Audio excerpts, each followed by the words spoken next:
Seseorang yang tidak pernah menghargai waktu akan selalu menyesal di ujung jalan. Bismillah. Assalamualaikum warahmatullahi wabarakatuh. Alhamdulillahi rabbil alamin. Allahumma salli wa sallim ala nabiyyina Muhammadin. Allahumma barik lana fi ahlina. Allahumma barik lana fi ahlina. Allahumma barik lana fi ahlina. Di antara pertanyaan yang sangat sering kita dengar dari banyak orang tua adalah bagaimana sih mendidik anak-anak di usia remaja. Ini pertanyaan yang banyak sekali ditanyakan. Saya ingin mengajak para orang tua di sini untuk berpikir. Begitu pula dengan anak-anak remaja kalau mereka mendengarkan bahwa ada satu konsep pendidikan yang hilang dari generasi Islam hari ini. Konsep apa itu? Konsep itu disebut dengan konsep tafakkur, berpikir, atau disebut dengan kesadaran. Kalau untuk para orang tua bahwa tindakan yang harus dilakukan dalam berinteraksi dengan anak-anak remaja yang usianya 13 tahun sampai 21 itu harus menggunakan bentuk interaksi dengan teman. Kalau bahasa hikmahnya wasahibuhum. Jadi anak-anak remaja itu dalam interaksi kita sehari-hari ibarat kita berinteraksi dengan teman kita. Tidak lagi menggunakan istilah saling menyalahkan, tidak lagi menggunakan istilah sekedar menyuruh. Sebagaimana kita berinteraksi dengan teman-teman kita yang seusia dengan kita, begitu pula mereka juga ingin diperlakukan demikian. Apa resikonya kalau orang tua tidak menggunakan model yang demikian? Akan muncul anak-anak yang lebih nyaman dengan temannya, lebih nyaman dengan pacarnya daripada orang tua. Nah, metode kesadaran ini adalah berangkat dari firman Allah Subhanahu wa taala yang berfirman yang bunyinya in ahsantum ahsantum li anfusikum. Kalau engkau berbuat baik, kebaikan itu untuk diri engkau sendiri. Artinya apa? Orang tua harus mengajarkan dari sedini mungkin kepada anaknya bahwa setiap kebaikan yang dilakukan oleh anak itu kebaikannya akan kembali kepada dirinya sendiri. Berbeda dengan usia-usia kemudian dia di usia anak-anak. Anak-anak kita sebut di usia 6 sampai 12 atau 13 tahun. Yang mereka kemudian masih perlu bimbingan. Nah, ini salah, ini benar. Kalau kamu melakukan hal yang demikian, nanti ayah atau bunda kasih kamu hadiah. Ini metode anak-anak. Ketika seseorang sudah menjadi remaja, harus disadarkan dan harus bagaimana kita menghargai dia bahwa kamu sudah besar, nak. Bahwa kamu ini sudah menentukan jalan hidupmu sendiri. In ahsantum, kalau kamu berbuat baik, kebaikan itu hanya untuk dirimu sendiri. Bukan untuk kami, orang tua, bukan untuk guru kami, bukan untuk orang lain. Wa in asatum falaha, dan kalau engkau juga berbuat jelek, berbuat buruk, keburukan itu akan kembali untuk diri engkau sendiri. Ini satu konsep yang hilang. Akhirnya apa? Kita temukan kemudian banyak anak-anak yang strata pendidikannya tinggi, S2, S3 atau S1, tapi gaya berpikirnya masih kekanak-kanakan. Ini sebuah kesedihan kita dalam menghadapi generasi yang ada hari ini.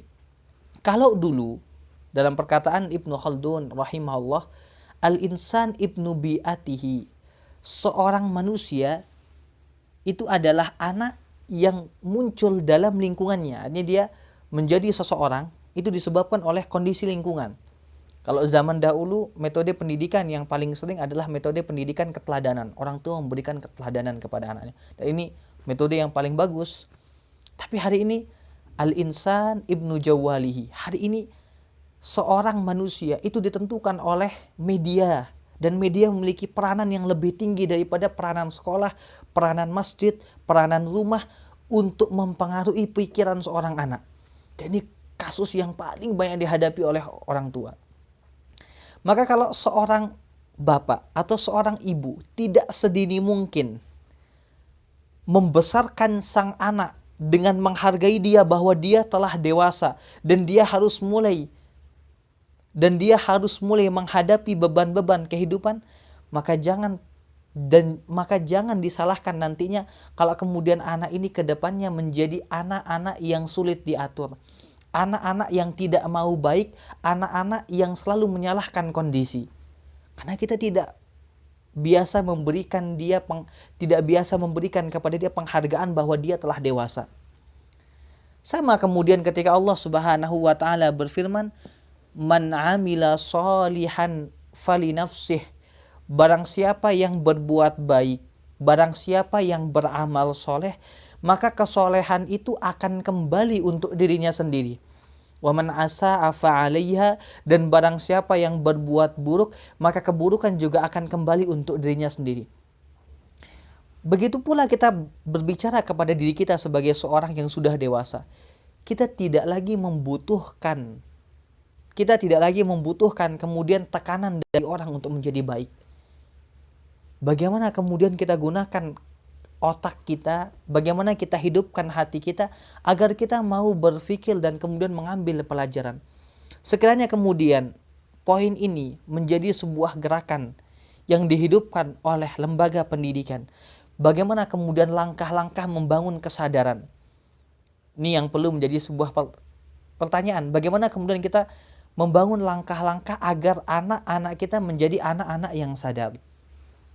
Saya ingin sampaikan ada 3 hal konsep utama yang menjadikan seorang anak mau menjadi sadar secara umum. Konsep yang pertama, kita harus ajarkan dia hakikat kehidupan. Siapapun orang tua, siapapun pengajar yang tidak mengajarkan kepada anaknya hakikat kehidupan, dia tidak akan memahami nilai-nilai kehidupan. Dia tidak akan memahami nilai-nilai pengorbanan dan nilai-nilai perjuangan. Harus dipahami dengan baik. Di sini kemudian pentingnya kemudian kita membangun karakter ikhlas. Di sini pentingnya kemudian diikat keikhlasan dengan kesabaran. Dan 2 hal ini sesuatu yang berkaitan dan tidak bisa dipisahkan. Ikhlas ya sabar, sabar ya ikhlas. Kemudian yang kedua, kita harus terangkan kepada anak kita hakikat kematian. Ini penting sekali, nak. Mungkin bapak akan mati, nak. Mungkin ibu akan mati, nak. Mungkin harus agar dia berpikir apa yang akan kita bawa, nak. Ini sebuah pertanyaan, sebuah muhasabah yang kalau seseorang kemudian pikirkan akan ada gerakan lain yang menjadikan kemudian dia lebih cepat sadar. Kemudian konsep yang ketiga, kita kenalkan kepada dia apa itu kesuksesan dan apa itu keberhasilan dalam prinsip Islam. Sukses dan berhasil dalam prinsip Islam itu yang pertama adalah seseorang yang tidak menyusahkan orang lain. Harus diajarkan kepada anak-anak didik, kepada anak-anak kita, nak, kalau kamu ingin berhasil, cara yang pertama bagaimana kamu tidak menyusahkan orang lain. Tentu dari tidak menyusahkan siapapun, lanjut yang kedua, membahagiakan orang lain. Maka nanti dari membahagiakan orang lain sampai yang ketiga, dia berusaha untuk mendapatkan keridhaan Allah. Jadi nanti pentingnya bagaimana sebuah pendidikan melahirkan apa yang disebut namanya apa? Bahwasanya kemudian ketergantungan hanya kepada Allah Subhanahu wa taala. Ini yang paling susah. Sekiranya anak-anak lahir dengan cara demikian, dipastikan dia akan membuat banyak karya dan tidak menjadi bagian daripada masalah. Maka wahai anak-anak muda, wahai para remaja, wahai orang tua, ikhtaru an takuna sababan lin nahdoh, pilihlah untuk menjadi sebab-sebab kebangkitan dan kemajuan, perubahan, kebaikan.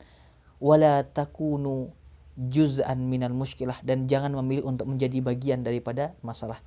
Ini yang bisa kami sampaikan, semoga bermanfaat. Walhamdulillahi rabbil alamin.